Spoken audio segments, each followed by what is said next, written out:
Yo, hey,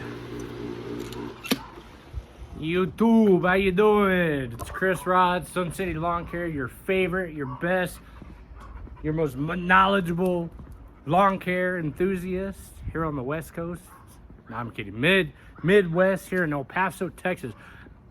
The guy to go to in the desert environment when it comes to green lawns. I mean, look at that. Here we are, no issues. We are in September, second week of September, and the grass is thriving. I grow a hybrid Bermuda here in the Midwest, down in the western part of Texas. And today's video, what are we doing? We are going to do a two-part video on preparing your lawn, or preparing my lawn, I should say, for an overseeding process with a perennial rye, which, you know, if you stay tuned and follow along, I may be doing a new seed this year. I haven't decided yet. We'll see. You have to stay tuned to keep in tune with that. But anyways, in addition to the process of the steps you need to take to go ahead and overseed a southern Bermuda grass type, today's topic. And the second part is I'm going to go ahead and answer a question through action from one of my followers on scalping this late in the year. How late can you scalp your Bermuda lawn and still get that gorgeous looking green up? Who knows? I know the answer, but we're gonna go ahead and I'm gonna scalp the lawn today. I'm gonna drop the mower all the way down, and right now what we're looking at is almost 1.5 inches, close to 2 inches of actual grass I'm going to be cutting down. Now, if you notice in the background, I've got my Honda HRN 16 something. I forget the nomenclature, but GCV 170. These things got so many nomenclatures, it's hard to keep up with them all. But anyway, I've got the Honda mower out, and the reason why I'm using the Honda instead of my Lawn Boy today is simply because my Honda is able to bag more clippings. I don't know what the design structure is on it. I don't know what the deal is with that compared to an old 2016, 2017 Lawn Boy. But this sucker, I can fill that bag all the way up, and I need that in order to do so. So, two-part video. Preparation for overseeding, which a lot of you guys across the transition zone in North America, you guys are already doing that. Man, must be nice. Here in the South, we don't overseed until like the end of September, normally first week of October. If you're doing things a little late, I would say, or if you're really down south and you've just got continued warm temperatures, we don't have to do it as early, okay? Now, I know you guys, and you know, as a turf professional, as a lawn care company, we tend to want to do these things sooner than later. And in my line of work here in the South, in West Texas, or if you're in New Mexico or Arizona, what you should be focusing are on the weeds, okay? Killing those last few weeds before you get to your overseeding process. That really is the back end of August, first week of September, okay? Which we've done. And speaking of weeds, let's make this a three-part video. Let's go ahead and look at some of those weeds which we sprayed last week. I didn't even think about adding that to today. You know, I'm kind of like a as-you-go kind of guy, you know, when it comes up sometimes. Let's take a look at some of that spotted spurge that we sprayed with the Trimec Southern and see how we did, okay? Look at this guy right here. Oh, matter of fact, he just came right off. Look at that. That's a goner. This one's not. I see a little bit of discoloration and some chlorosis. 2 days ago, that was a little bit more wilted. Let's see what else we can find here. Yep, same thing here. A little bit of wilting. Nothing 100% dead yet. Same thing there, a little wilting. And as you guys can see, these two on the pull deck, definitely discoloration there. Or as we like to say in the lawn care industry, chlorosis. If we zoom in on this guy, same thing here. We got the dead leaves there, chlorosis. So essentially, what we're looking at within, and I sprayed this on Saturday, I believe I made the video. Sunday, Monday, Tuesday, Wednesday, Thursday, 5 days later, you get chlorosis. And that's usually the standard within the industry. Is once you spray a weed, you're going to experience, depending on the herbicide and the weed, you're going to experience chlorosis within 7 days. Okay, that's standard. Now the wilting is 7 to 14 days, and death is usually, you know, that time period as well. Okay, but outside of that, broadleaf weeds, we had some over here. Let's check those out real quick. Let me turn the camera around here, see what we see. Where are the broadleaf weeds? Oh, here we go. Look at that right there. See that? Let's see if we can find some more. Oh, here's another one. Look at that broadleaf. That Trimec worked great on this broadleaf weeds. And I can't find any more. Let's get that out of there. All right, let's zoom in over here. We had a bunch of broadleafs in this area, if y'all remember. That's a leaf. Hard to see it, but they're there. And they are dead. Ultimate goal. So when you got more leaf tissue on a weed and you start spraying those herbicides, remember that herbicide is going to stick to more leaf tissue and it's going to kill it a lot more effectively, okay? As opposed to that that spotted spurge, it's a smaller leaf tissue, so it may take a little bit more time, okay? So either way, guys, that was the weed control. That was the effectiveness of the Trimec Southern that we applied last week. Today, we're preparing our lawn. Two things: overseeding process for Bermuda grass. Now is the time you want to start thinking about this. You've already done your herbicide applications, okay?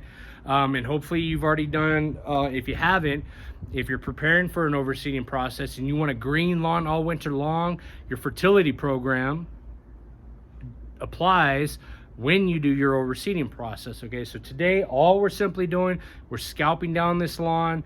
I'm gonna bag and haul all this debris. I've got a compost bin on the side of the property where we're gonna dispose of it, and that's it. And then part 2 of the video is the green up. 1 week to the next. So you have to stay tuned, okay? You have to follow along, subscribe to the channel. That way you get notified. So when I do the next video, we see if this lawn bounces back within a week. And I'm gonna give you a quick point of reference. See this green path along the wall here? There's one strip, and it's hard to tell, I guess, with the sunlight. There we go. We might be able to see it right there. You see that? That one strip right here, that was cut lower than the rest of the lawn. This is last Saturday I did that. So can you get a green up with Bermuda grass 1 week to the next in September if you scalp it, if you drop that mower? That's your answer. But I'm gonna go ahead and do the test trial for the entire lawn so that you don't have to. And we're gonna see if this lawn greens back up in a week at a lower cut. We're at 2 inches now. We're gonna drop it down probably to 1 inch if I can get it to 1 inch. If not, we're gonna go even lower, and we'll see how it responds.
guys, so that's the process.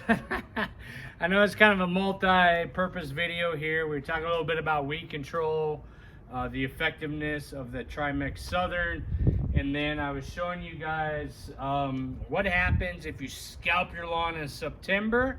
Will it come back? This is a Bermuda lawn. Will it come back in a week, 2 weeks, a month? Who knows?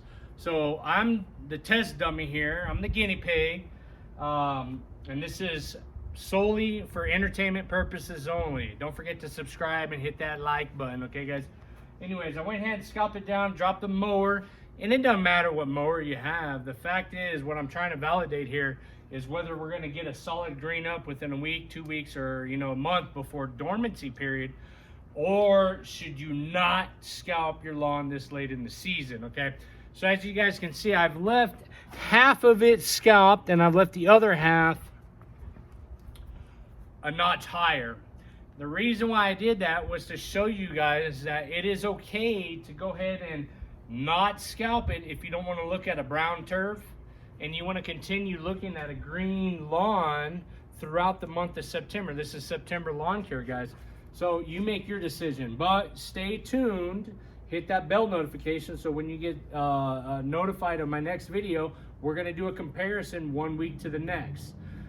Last point I want to make in this particular video, because right now we're in the overseeding our northern grass types up in the transition zone in the north. My Kentucky bluegrass, my turf type tall fescue kind of lawns out there, okay? The real question is, do you need to overseed? If you have an established lawn and you've been maintaining it for quite some time, you may not have to do this step. Here's another portion of this. Do you need to dethatch or aerate? Well, let's find out, okay? Because more than likely, 9 times out of the 10, well, I shouldn't say that. We'll give it 50-50. Most of the time, you can bypass a particular step, and that would be the dethatching process, okay? Now, the question that needs to be answered is, do I need to dethatch when I overseed my lawn in the fall time? We're talking about northern grass types right now, okay? All that's going to depend on whether you have a thatch layer. So, how do you figure out whether or not you have a thatch layer? You take a sample, you pull some cores, or... Woo, look at that thing go down there. Did y'all see that disappear? Good Lord have mercy. That's almost... What is that? 8 inches? Good Lord have mercy. But anyways, let's take a close-up here real quick, guys. Look at this. Oh, I hate getting this sand out of here, but if I was to pull this little core out right now, there's no thatch layer. It's just soil. Let's break it up. Break it up, break it up, break it up, and then we get to the grass. That's it. There's no thatch layer. So my point is this. Don't do more work than you need to. If you plan to overseed your lawn in the winter, we're talking about fall, northern grass types, okay? Take a core sample, use a plugger, get down there, scratch it up, use a regular old leaf rake first, okay? Before you get out the old, spend some money and buying a dethatch or renting one from the big box store. If you don't need a dethatch, don't dethatch. If you don't need to scarify, don't scarify, okay? If you just would like to keep it as cheap and as simple as possible, all you need to do is keep your grass cut, lower your cut height, bag your clippings like we've done today. If you're growing 4-inch, 6-inch, 8-inch tall, tall type fescue or Kentucky bluegrass, you're gonna wanna lower your height of cut over these past few weeks, or if you haven't overseeded yet, give it about a week or two, cut some of that debris off, use a bagger, haul it off like I've shown you today, and then go back a week or two later to do your overseeding process. Remember this, when it comes to overseeding, all you need is a solid 8 weeks, okay? 2 months of good ambient air temperatures, soil temperatures for that seed to germinate. So you need to find out your first frost date back. That's when your last potential date is, okay? You need to get it in before that. But the point of this, what I'm trying to make, last statement, is don't dethatch if you don't need to, okay? Some thatch layers don't exist. Some of y'all thinking that your grass is a thatch layer, which it's not, and that's acceptable. That's fine. You don't know better. Ain't nothing wrong with that. But again, that's more for my northern grass type guys. So all in all, y'all stay tuned. Give me a thumbs up if you like the video. Leave a comment below, and then stay tuned to see the transition 1 week to the next on a lower cut on my left side, all the way scalped on my right side, and let's see if we get a good green up. Y'all stay tuned. Have a good one. Enjoy your weekend.